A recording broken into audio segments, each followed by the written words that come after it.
बहुत समय पहले की बात है। एक छोटे से गांव के कोने में सुमित्रा नाम की 43 वर्षीय विधवा रहती थी। उसका जीवन संघर्षों से भरा हुआ था। पति को गुजरे 20 साल हो चुके थे और उसकी कोई संतान भी नहीं थी। अकेलेपन से घिरी सुमित्रा खेतों में मेहनत मजदूरी करके अपनी रोजी रोटी चलाती थी। दिन भर वह दूसरों के बीच हंसती मुस्कुराती रहती, लेकिन जब रात होती और चूल्हे की बुझती लौ के सामने अकेली बैठती, तब अतीत की यादें उसकी आंखों में उमड़ने लगती। सुमित्रा के इस अकेलेपन का कुछ लोग गलत फायदा उठाने की कोशिश करते थे। कोई मीठी बातें करके उसे अपने जाल में फंसाना चाहता, तो कोई सीधे सीधे बुरी नीयत दिखाता। वह अक्सर इन बातों को अनसुना कर देती, लेकिन रात के सन्नाटे में ये बातें उसके मन में गूंजने लगती। कभी कभी वह सोचती कि उसकी उम्र ढल चुकी है, फिर भी मन क्यों बेचैन होता है? क्यों यह दुनिया उसके अंदर हलचल मचाने में सफल हो जाती है?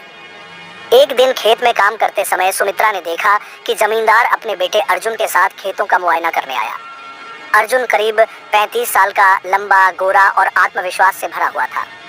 गांव में वह बहुत कम आता था क्योंकि उसकी पढ़ाई और नौकरी शहर में थी। जैसे ही सुमित्रा ने उसे पहली बार इतने करीब से देखा, उसके भीतर एक अजीब सी हलचल होने लगी। उस दिन के बाद जब भी अर्जुन खेतों में आता, सुमित्रा बहाने से उसके पास जाने लगी। जब वह पास खड़ा होता तो उसकी धड़कनें तेज हो जाती। रात को जब अकेली होती तो मन बार बार उसी के बारे में सोचने लगता, लेकिन हर बार खुद को समझाने की कोशिश करती, यह सब मेरे जीवन के इस पड़ाव पर सही नहीं है। फिर भी यह एहसास उसे बेचैन करता रहा। कुछ दिनों बाद गांव में यह खबर फैली कि एक पहुंचे हुए संत आए हैं जिनके पास हर समस्या का समाधान है। सुमित्रा ने भी उनके बारे में सुना।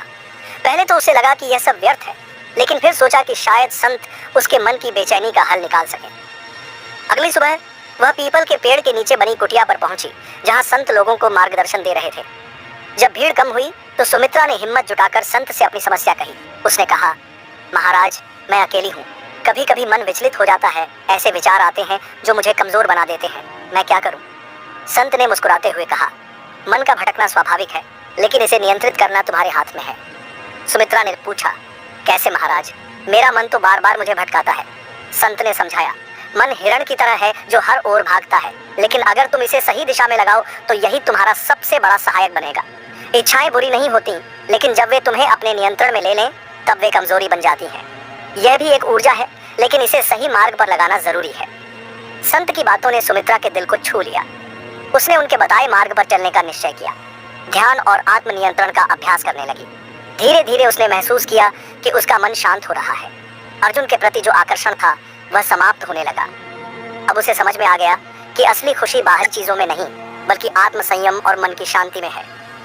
उसने अपने जीवन को एक नई दिशा दी और आत्मबल को अपना सबसे बड़ा साथी बना लिया। शिक्षा। इस कहानी से हमें यह सीख मिलती है कि जीवन में कितनी भी कठिन परिस्थितियां क्यों न आएं, अगर हम आत्मसंयम और सही मार्गदर्शन अपनाएं तो हम अपने मन पर नियंत्रण कर सकते हैं। सच्ची खुशी बाहरी चीजों में नहीं, बल्कि आत्म शांति में छिपी होती है।